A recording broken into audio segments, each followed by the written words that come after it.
بسم الله والحمد لله والصلاة والسلام على رسول الله وعلى آله وصحبه ومن والاه أما بعد السلام عليكم ورحمة الله وبركاته يتكبراتنا ودي هناك إسلام جوج بيا الله جبت الله سلام النازنت بنانت ليهن بمرة إن شاء الله ونزاري وملكت قبل يزاري وملكت رئيس من دون الملو إن هذا الدين يسر يهدن أسلمنا مالت بتام قلال بتام قرنا قلال ነው የሚለው ማለት ነው። ግን አንዳንድ ሰዎች የእስላምን ስም ለማጥፋት እስላም ከባድ እንደሆነ እስላም እስር ቤት እንደሆነ አንድ ሰው ሰለመ ማለት እስር ቤት ገባ ማለት እንደሆነ አንድ ሴት ልጅ ሰለመች ማለት እስር ቤት ገባች ማለት እንደሆነ የሚያወሩ ሰዎች አሉ። እና በተለያየ መንገድ እስላምን የሚያንቋሹ የእስላምን ውበት ለመቀነስ የሚሞክሩ አሉ። ግን የእስላም ውበት መቼም አይቀንስም ማለት ነው። እስልምና በጣም ቀላል ነው ሲል ምን ማለት ነው? ይሄ እስላም ከአቅም በላይ አያዘም። ግን የእስልምና ህግጋት ግን በስርዓት እንጠብቃለን። በስርዓት መጠበቅ ግዴታ ነው ማለት ነው። ያንን ደግሞ የእስላም ስርዓት የእስላም ህግጋት መጠበቅ እስር ቤት ካስተኘው እስር ቤት ይባል እንጂ ያንን ስርዓት እኛ አንጥስም ማለት ነው። ይሄ ተብሏል ብለን እኛ አንጥስም። በቃ ዝሙት ሐራም ነው። ኸምር መጠጣት፣ አስካሪ መጠጦችን መጠጣት ሐራም ነው፣ ክልክል ነው። ሪባ ሐራም ነው። አንድ ነፍስ ያለ አግባብ መግደል ሐራም ነው። አንድ ነፍስ ያለ አግባብ ያለ ጥፋቷ ከፍርድ ቤት ትእዛዝ ሳይወጣባት መግደል እስላም አውግዞታል፣ አይቻልም። ኸምር መጠጣት የሰው ልጅ አእምሮ የሚያነውር የሰው ልጅ አእምሮ የሚያበላሽ የሆነ የሰው ልጅ ለመጥፎ ወንጀል የሚገፋፋ የሆነን ኸምር መጠጣት እስላም አውግዞታል፣ ሐራም ነው፣ አንዳፈርም። እንግዲህ ይሄን ነገር የሰውን ገንዘብ አጭበርብሮ አታሎ መብላት እስላም ከልክሏል፣ ሐራም ነው። ሰርቆም ይሁን አጭበርብሮም ይሁን አታሎም ይሁን አሞሚቶም ይሁን የሰውን ገንዘብ ያቃቀ ያልሆነ ነገር መብላት ሐራም ነው እንደ እስላም ማለት ነው። ብዙ ነገሮች አሉ የተወገዙ። እነዚህ ማውገዝ እስላምን ጥቁ ካደረገው ወይም እስላም እስር ቤት ነው ካደረገው ያደርገው እንጂ እስላም ገር ነው ማለት ነው። አላህ ቁርአን እንደሚለው ላ ዩከልፉ ላሁ ነፍሰን ኢላ ውስዐሃ ያላህ ቃል ነው ማለት ነው። ላ ዩከልፉ ላሁ ነፍሰን ኢላ ውስዐሃ አላህ አንድ ነፍስ ከችሎታዋ በላይ አያስገድዳትም። ያላህ ቃል ነው። ይሄ መርሃችን ነው፣ መመሪያችን ነው ማለት ነው። አላህ ሱብሓነሁ ወተዓላ ለየውም አላህ ሱብሓነሁ ወተዓላ ዩሪዱ ላሁ ቢኩሙል ዩስራ ወላ ዩሪዱ ቢኩሙል ዑስራ አላህ ሱብሓነሁ ወተዓላ አላህ በእናንተ ገሩን ነገር ይሻል፣ ዑስሩን ደግሞ በእናንተ ላይ ችግሩን አይሻም። አላህ ሱብሓነሁ ወተዓላ አላህ ለኛ የሚሻው ምንድን ነው? ገሩን ነው እንጂ ችግሩን አላህ አይሻም። ስለዚህ ይሄ የሸሪዓን ህግጋት መጠበቅ እስር ቤት ካስተኛ እስር ቤት ይባል።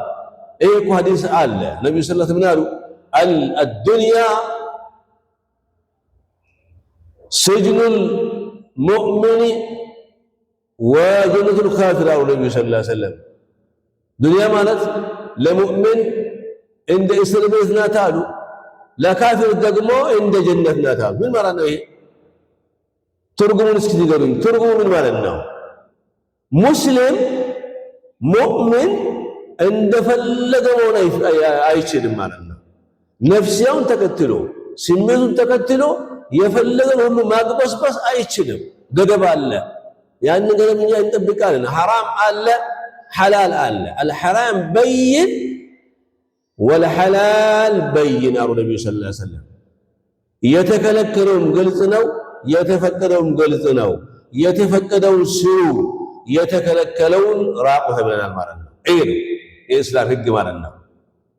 አንድ ሰው አላህ አድሎት አላህ ወፊቆት ሰለመ ማለት ወደ ተፈጥሮ እምነቱ ገባ ማለት ነው። ወደ ተፈጠረበት እምነት ተመለሰ ማለት ነው እንጂ ሌላ አይደለም። አዲስ ነገር እኮ አይደለም። አዲስ ነገር አይደለም። የሰው ልጅ ሁሉ ሲፈጠር የሚፈጠረው በእስልምና ነው። ይሄ ማንም አይክድም። ይሄ ማንም አይክድም። ሙስሊሞች ቢሆኑ ከእስልምና ውጭ ያሉ ሰዎች አይክዱም ይሄንን ማለት ነው። ኩሉ መውሉድን ዩውለድ ዐለል ፊጥራ ነብዩ ሰለላሁ ዐለይሂ ወሰለም ማንኛውም ተወላጅ የሚወለደው የሚፈጠረው በእስልምና ነው አሉ። ከዛ በኋላ ነው ወላጆቹ እንደፈለጉ አድርገው የሚገልጹት ማለት ነው። አይሁዳ ከሆነ ወደ አይሁዳነት፣ ነሳራ ከሆነ ወደ ነሳራነት፣ መጁሳ ከሆነስ ወደ መጁሳ ይቀይሩታል እንጂ መጀመሪያ ሰው ሁሉ ሙስሊም ነው ማለት ነው ሲፈጠር ማለት ነው። ስለዚህ ለሚሰልሙ ሰዎች ለሴቶቹም ለወንዶቹም አህለን ወሰህለን እንላለን። እንኳን ደህና መጣችሁ እንላለን። እንኳን ወደ ተፈጥሮ ይመታችሁ መጣችሁ እንላለን እንጂ የዲንን ጥብቅና ዲን እስልምና እስር ቤት ነው ምናምን የሚለውን ነገር ወደዛ አሽቀንጥረን መጣል ነው ያለብን ማለት ነው። እስላም ቅድም እንዳልኳችሁ ጋር ነው። ለምሳሌ ቆመህ መስገድ ግዴታ ነው በእስልምና። ቆሞ መስገድ የሚችል ሰው ቆሞ መስገድ በሱ ላይ ግዴታ ነው። መቆም ካልቻለስ ተቀምጦ ተብሏል። ተቀምጦ ይስገድ ተብሏል። መቀመጥ ካልቻለስ በቀኝ ጎኑ ተኝቶ ይስገድ ተብሏል። በቀኙ ካልቻለ በግራው በጀርባው ተኝቶ ይስገድ ተብሏል። ይሄ የእስላምን ገርነት የሚያሳየው ከአቅም ጋር ነው። እስልምና ሌላውስ ሐታ ፊ ረመዳን ግዴታውን ጾም እንኳን ስንጾም ማለት ነው ሙሳፊር ከሆንክ መንገደኛ ከሆንክ መጾም የለብህም ተብሏል። ቀን ቆጥረህ ብላ። ምክንያቱም አንተ ጾመኛ ሆነ ማፍጠሪያ ላታገኝ ትችላለህ፣ የሚጠጣውን ላታገኝ ትችላለህ በሚል እስላም አግራርቶ በዚህ መልኩ ያስቀመጠው። ከዛ በኋላ የበላህባቸው ቀናቶች ወደ ሀገርህ ወደ ሰፈር ስትመለስ ቀዳ ታወጣለህ። هذا هو الإسلام እስላማት ይሄ ነው። ስለዚህ ብዙ ጊዜ ሰዎች የእስላምን ውበት ለማጠልሸት ለማጥፋት ምን ሰዎች አሉ። ላ ነቅበሉሁም ወላሂ አንቀበላቸውም። እና ስለዚህ ኢንሻአላህ በተቻለ መጠን የእስላምን ውበት ለማውጣት ለሰዎች ለማስተዋወቅ መጣር አለብን እያልኩ ኢንሻአላህ የዛሬዋን መልእክት እዚህ አቆማለሁ። شكرا لسماعكم والسلام عليكم ورحمة الله وبركاته.